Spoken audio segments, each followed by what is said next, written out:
Des ministres, le sujet divise les Français et la classe politique, notamment sur la question de l'adoption des enfants par les couples homosexuels.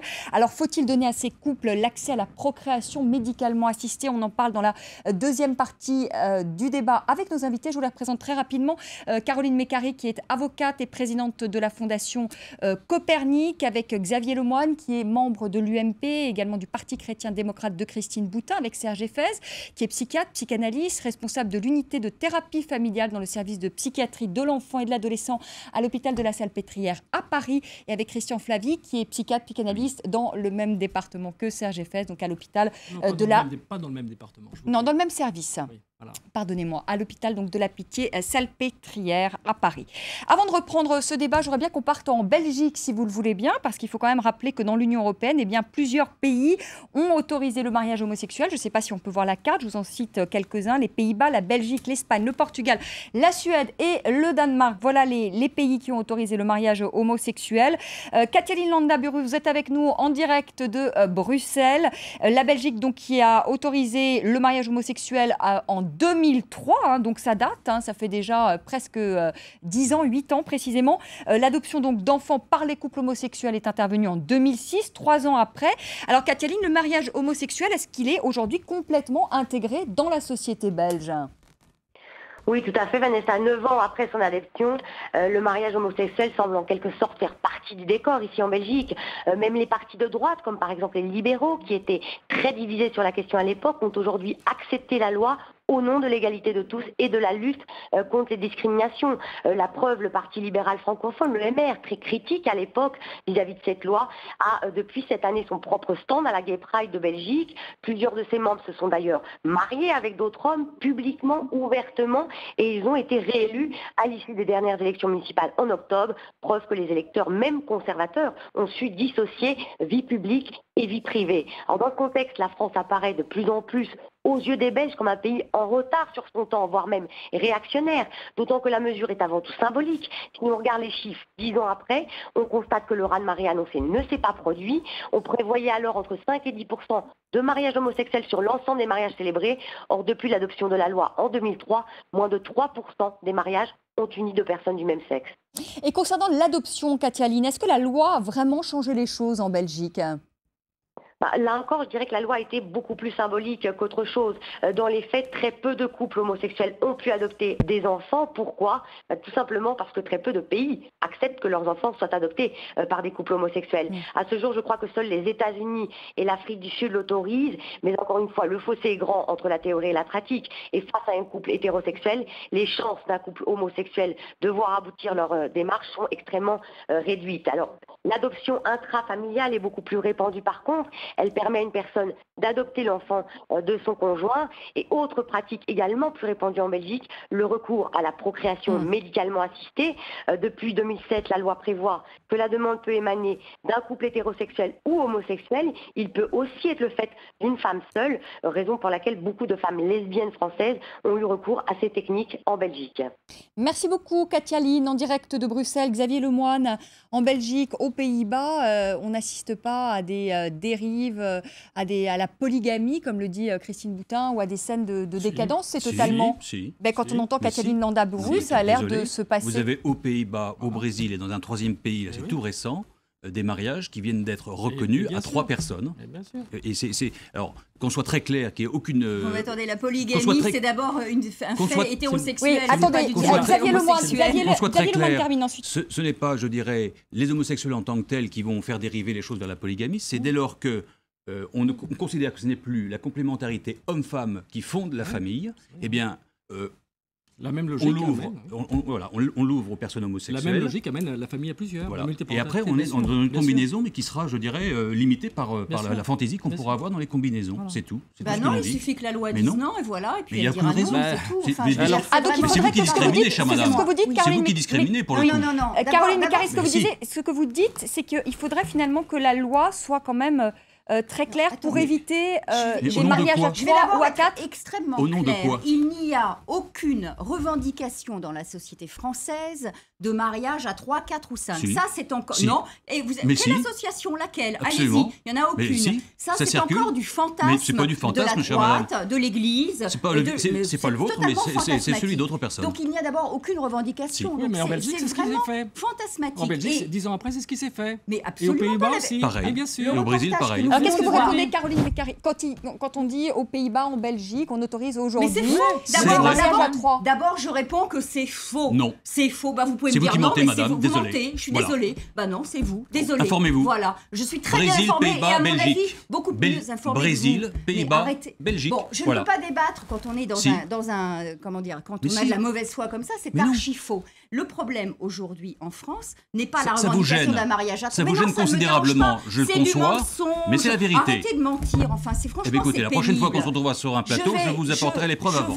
Je vais simplement vous dire que la revendication, c'est la revendication du mariage qui existe. Rien de plus, rien de moins. La même chose, l'égalité. Et c'était intéressant d'ailleurs votre reportage sur la Belgique. C'est qu'on voit que ceux qui étaient finalement très opposés, les partis de droite et d'extrême droite aujourd'hui, s'y sont faits. Eh bien en France, ce sera pareil. Et Simplement, il l'Espagne, faut franchir. Xavier il faut Lemoine, franchir l'Espagne le quand même cap. est un pays très catholique qui permet à la fois l'adoption, le mariage homosexuel et l'adoption également. Mais Et ma- la procréation mais médicalement madame, assistée assistée aussi. également, et le Absolument. Portugal. Enfin, le Vous pourrez Portugal, me c'est uniquement pour le sortir- mariage Oui. homosexuel Vous pourrez et me pas pour sortir l'adoption. 50 pays qui ont fait dans un sens, ça ne retire pas la complémentarité unique entre un homme et une femme.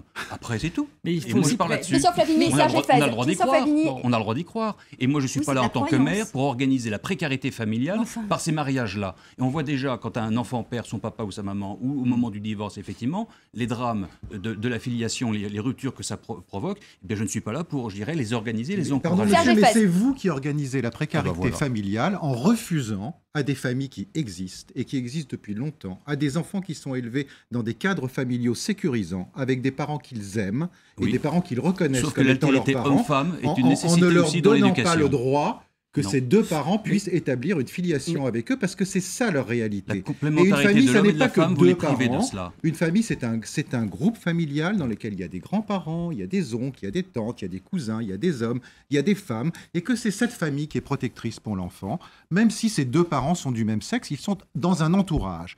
Et que ça fait belle lurette que la filiation ne se calque plus sur l'engendrement et sur la procréation. C'est-à-dire que la famille père, mère, enfant avec des enfants issus biologiquement de cette union, C'est eh bien totalement ça fait périmé. un moment D'accord. que nous avons des tas de configurations familiales qui s'en éloignent. Et si on continue à considérer que le seul calibrage de la famille doit se reporter uniquement sur ce qu'est l'engendrement, c'est-à-dire l'union charnelle d'un homme et d'une femme, eh bien, ça n'est pas seulement les familles homoparentales que nous laissons de côté, c'est à peu près plus de la moitié Non. des autres familles qui Non, ne pas du correspondent tout. pas à cela. Du tout. Bon, Christophe Lavigny. je récuse bien sûr totalement ce que dit Serge Eiffel. L'important pour l'enfant, c'est que la filiation soit concevable. Depuis une union homosexuelle, elle est inconcevable, l'enfant le sait. Donc il a besoin de comprendre pourquoi. Mais moi, je Mais ne Christian rejette Favignana, pas il y a ces des milliers enfants-là. de sociétés dans lesquelles l'enfant, Je ne les rejette- parents de l'enfant ne sont pas ceux qui l'ont conçu. Mais il y a il- des milliers de mais- sociétés dans mais- lesquelles les mais parents sur de la- l'enfant mais sur la base sont d'une sa filiation- mère et le frère de la mère, par exemple. Mais oui, mais et sur où, la- le mais- frère n'est qu'un amant de Eh bien, passage eh bien, qui il y a n'a là- aucune il consistance y a là par une rapport à différence l'enfant. des sexes qui est constitutive Je peux me- Attendez, de la Christophe construction, Lavigny, de la construction Christophe psychique de l'enfant, Je voudrais- avec un principe en effet le principe du désir et le principe de l'interdit qui se polarisent sur la différenciation sexuelle. C'est un pilier de la Oui, fondation de la vie bien familiale. évidemment, mais la différence Ce des n'est sexes pas- n'a pas à ce se n'est pas à se concevable. calquer Ce n'est pas sur ce qu'est concevable l'engendrement. depuis une union homosexuelle. Et moi, je ne rejette pas du tout ces enfants. Au contraire, je veux les accompagner. Et je dis seulement que la loi ne les aide pas Mais si les elle vient priver de plaquer filiation. une filiation, une falsification Enfin, de filiation sur le lien de filiation de cet enfant. C'est ça que je dis. Et que si la loi est entérinée, elle vient créer de droit la possibilité de priver un enfant d'avoir son père et sa mère. Que c'est une privation fondamentale pour un enfant. Voilà ce que je dis. Je voudrais Je voudrais qu'on parle de la procréation médicalement justement, assistée. je vais y venir. Aussi, mais avant ça, est-ce qu'on peut regarder un reportage, Bien si vous sûr, voulez bien, bien sur deux couples homosexuels. Le premier a eu un enfant chacun de son côté, le second est en procédure de procréation médicalement assistée. Et ce couple a dû se rendre en Belgique. On regarde ce reportage et ensuite on réagit. Élodie et Karine ont 2 enfants, Vassili et Siloé, nés tous les 2 par insémination artificielle. Une famille ordinaire, ou presque, car chacune des mamans n'est mère biologique que d'un seul des enfants et n'a aucun droit sur l'autre. On a fait des testaments pour que la maison puisse appartenir aux deux, pour que nos biens puissent être divisés en 2 parts égales. Mais c'est du bidouillage tout ça, c'est du bidouillage. On ne sait pas réellement, le jour où on ne sera plus là, ce qui va devenir de notre famille. Plus tôt, en région parisienne, Stéphanie et Marie sont en procédure de fécondation in vitro en Belgique. Pour elles, la loi ne changera rien. Même après, elles devront toujours franchir la frontière pour faire un bébé. On a cette petite impression, peut-être pas d'être hors la loi, mais quelque part, oui, on a cette impression de devoir contourner une loi qui est complètement inexistante en France, alors que quand on arrive en Belgique, on est reconnu comme un couple. Voilà, on est un couple. Pour elles, on est encore loin de l'égalité des droits. J'ai choisi d'assumer l'amour que je portais pour quelqu'un. Et n'importe qui pourrait dire c'est beau, c'est une belle histoire. Sauf que la loi continue de dire oui, mais ça tranche dans une case. Et cette case, elle veut dire que t'as pas les mêmes droits que tout le monde. Point. Marie et Stéphanie sont décidées à avoir un enfant coûte que coûte. Elles espèrent que d'ici là, la loi aura rejoint leur réalité. Caroline Mécari, vous êtes pour la procréation médicalement assistée? Oui, et je vais vous expliquer pourquoi. Vous voyez les 2 reportages que l'on vient de voir, ils sont vraiment très intéressants parce que dans le premier, en fait, on voit une famille qui existe sociologiquement. Il y a 2 mères, chacune est la mère d'un enfant et elle est la mère juridique de cet enfant. Mais simplement, ils sont tous élevés ensemble. Ils connaissent leur histoire, soyez-en sûrs, parce que justement, comme pour les couples homosexuels, c'est quand même beaucoup plus compliqué d'avoir des enfants, il y a une réflexion, il y a un discours sur la venue au monde de l'enfant. Le problème, aujourd'hui, et c'est ce à quoi, par exemple, s'oppose Xavier Lemoine, sur la question de la protection juridique, c'est qu'il n'y a pas de protection juridique complète, c'est-à-dire que chacun des enfants n'a qu'un parent. Avec l'adoption de l'enfant du conjoint, cet enfant aurait 2 parents, ce qui sécuriserait, au lieu de le précariser, cette famille. Voilà, c'est ça, c'est ce que ça permettrait. Mais est-ce que l'enfant n'est pas doublement fragilisé, pardonnez-moi, déjà du fait qu'il n'ait pas comme référent un père et une mère, et sur le fait quand il y a procréation médicalement assistée, que le donneur est inconnu, et donc il y a aussi le mystère, en plus vient se greffer à ça, le mystère de la filiation, le mystère des origines. Est-ce qu'il n'y a pas une double problématique finalement? Non. Pourquoi je pense que non? Parce que dans l'histoire de chacun de ces enfants, chacune des mères et la famille ensemble, les 2 femmes, ont pris le soin d'expliquer qu'effectivement, elles étaient ensemble, qu'elles s'aimaient, qu'elles ne pouvaient pas avoir d'enfants ensemble et qu'elles ont fait appel à un gentil donneur, etc. Enfin, il y a toute une histoire qui est racontée, qui est l'histoire des origines et qui est l'histoire que connaissent les enfants. Et ces enfants qui, certes, n'ont pas de père, ont quelqu'un d'autre qui occupe une fonction paternelle, comme le disait tout à l'heure Serge Effez. Voilà, il n'y a pas de manque par rapport à ce que pouvait dire M. Flavini. Et là, pour le coup, il y a un moment où il faut arrêter, si vous voulez. Il y a vraiment de très nombreuses études qui ont été effectuées. Oui, ce qu'il faut bien comprendre, c'est que la PMA s'adresse majoritairement à des couples hétérosexuels qui ne peuvent pas avoir d'enfants et qui ont recours à un tiers. Donc nous avons un couple et un tiers. On n'est pas dans une situation de polygamie, mais on est dans une situation de polygamie fantasmatique, c'est-à-dire qu'il a fallu 3 personnes pour que cet enfant vienne au monde. Ce ne sont pas des situations très différentes d'un couple de femmes qui a recours à un tiers anonyme pour avoir un enfant. Donc la pénalité, si j'ose dire, de ce tiers anonymisé, elle est la même pour ces enfants. Il n'y a pas de pénalité à avoir 2 mères par rapport à avoir un père et une mère, parce qu'on a 2 parents qui vous ont aimé, qui vous ont donné tout ce dont vous aviez besoin et qui, depuis que vous êtes né, constituent l'environnement naturel dans lequel vous êtes. Vous savez, ça n'a pas été très simple pour moi, comme pédopsychiatre, de comprendre comment ces enfants avaient construit leur monde. Puis un jour, c'est devenu très simple. Je me suis dit, depuis qu'ils sont nés, l'évidence du monde pour eux, c'est celle-là. C'est ces 2 mères qui l'ont élevé ou ces 2 pères qui l'ont élevé. Et c'est à partir de ça qu'il a décrypté le monde. Et ça ne lui pose pas de problème particulier par rapport aux autres enfants. C'est sa vie, c'est son histoire, c'est son roman des origines. Et par ailleurs, Xavier Lemoine voudrait aussi interpeller vous avez des couples homo-hommes, quelle histoire pouvez-vous raconter? Et à ce moment-là, on arrive très, très rapidement, non pas à la PMA, mais à la GPA, la gestation pour autrui. Donc je dirais, on a une Vous avez suite. l'adoption. Vous avez l'adoption. Oui, Vous avez non, l'adoption. mais vous savez bien que l'adoption. non, l'adoption, vous savez bien Mais que les pays, pour le moment, il n'est pas, les pas pays question qui de sont, GPA. je dirais, plutôt pourvoyeurs d'enfants, Monsieur Lemoine, vous savez suivront bien que la pas, ne GPA suivront pas, ça a été aujourd'hui dit à tout à l'heure, ça a été dit. 95% est demandée Premier point. par des couples hétérosexuels où il y a un problème de stérilité. Donc ne mêlons Non. pas tous les débats. Non. Soit nous autorisons la GPA, soit nous ne l'autorisons pas en France, mais il ne faut pas la mêler avec la question Mais de si. l'homoparentalité. Si, parce Ce sont que- deux débats qui n'ont rien à voir l'un avec Ah l'autre. bah ça vous gêne qu'on les mêle, mais regardez ce qui se passe en Californie. Mais c'est pas la France. Oui, non. Mais en Californie, Ils ont la GPA ouvert- est autorisée pour tout le monde. Ils ont ouvert. Elle n'est pas oui, spécifique au et le couple- au recours couple massif, homosexuel. je dirais, des couples homosexuels hommes à la gestation pour autrui. C'est tout. Également une dérive, une vraie question qu'il faut accrocher au débat pour être complet. Dernier C'est point, et j'en indépendant, finirai. Xavier Lemoine, Dernier point. J'irais, ce que vous essayez de nous faire passer, ça veut dire que sur le Code civil, la qualité de père, de mère, d'homme et de femme disparaît. Et je trouve que c'est très cher payé pour une société Mais elle a au déjà regard de ce que vous disparu. proposez. Ce que vous ignorez, c'est que dans de très nombreux articles tous les du samedis, Code chère civil, madame, quand je marie, les noms de père et mère ont disparu. non, pas du tout. Mais Je bien lis- sûr que tous si. les samedis, je Vous les en lis comme lisez, tel. Bah, écoutez, Christian lisez Flavigny. votre Code civil, s'il vous Oui, plaît. Moi, je le lis tous les rassurez-vous, je samedis. le connais. Christian Bah, Flavigny, moi, je un le lis tous dernier les mot. samedis, quand je marie. Non, mais, Sur la procréation médicalement assistée, vous êtes contre aussi, évidemment. cela n'a rien à voir dans le cas d'un couple homme-femme et dans le cadre d'union homosexuelle. Dans le cadre d'un couple homme-femme, c'est un apport technique, un apport médical qui est assimilé au sein de la relation et du désir d'enfantement du couple.